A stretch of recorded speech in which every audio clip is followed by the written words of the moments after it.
The early 2000s introduced us to a lot of very cool vehicles. As the decade passed, companies began to focus on refining their cars. In 2009, after the success of the 5th generation Z car, Nissan released the 370Z. The car was really not all that different from its predecessor. It sported a similar shape and layout as the 350Z, but the corners got sharper, the interior was massively improved, and the infamous VQ35 engine was traded for the more powerful, more reliable VQ37. The Z car now had to compete with a new wave of muscle cars.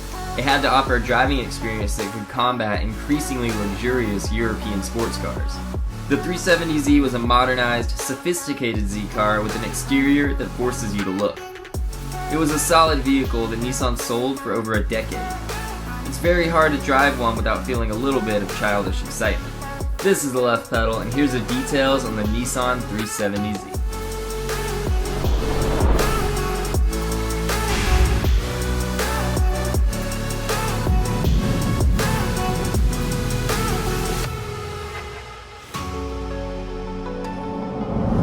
Sitting in the 370Z is an instantly upgraded experience from sitting in the previous 350Z. The interior was significantly higher in quality and still holds up over a decade later. Nissan managed to find a pretty good balance between heritage and modern technology. It feels nice inside and adds a whole new element of what kind of car it's supposed to be. It's still a small sports car on the inside. These cars aren't particularly roomy, but they manage to feel pretty luxurious for what they are. The exterior feels a lot like a 350Z, but is much more aggressive. The big early 2000s bug-eye headlights were replaced with sharp later 2000s triangles. Nissan decided the 370Z needed a big old booty, so they gave the car a pair of hips. The wheel arches were extreme and the roofline was cut sharp, just like the old Datsuns. The car weighs about 3,300 to 3,500 pounds and has a wheelbase of 100.4 inches. It's 52 inches tall, 73 inches wide, and 167 inches long, meaning it's actually a slightly smaller car than the 350Z. The flares and curves are mostly cut out of the body, rather than being added on. The 370Z has a 55 to 45 front to rear weight ratio, and excels in track racing and drifting. The car was released with the VQ37 VHR engine, a 3.7 liter dual overhead cam upgrade to the wildly popular VQ35 HR.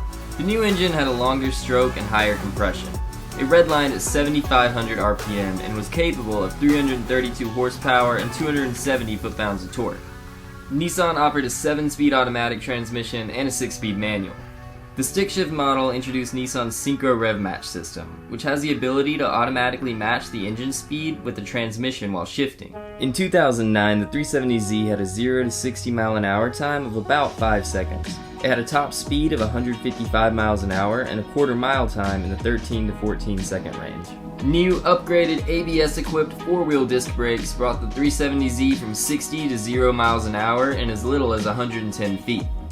The 370Z sits on the Z34 chassis and also came with a new suspension. The multi-link front setup was rebuilt for the new model and gave the car vicious control around the corners. If you really plan on pushing the car, you also have the option of a Nismo model, which has a firmer suspension, fancy Recaro racing seats, wider wheels, and grippier tires, as well as a slight increase in horsepower to 350. There was also an available Roadster with a convertible top. Nissan sold the 370Z for over a decade without really changing it that much. The body and interior got some upgrades, and the sport model would eventually get some bigger brakes, but by the 2020s, it's still basically the same car. I don't have a problem with it. I adore these vehicles. It truly is a refined Z car, and it has successfully made its mark on the automotive world. Thank you guys for watching. Next week we're going to end this series with the all-new 2023 Nissan Z. So make sure to check out the other videos in the Z car evolution, consider subscribing to us here at the Left Pedal, and I will see you next time.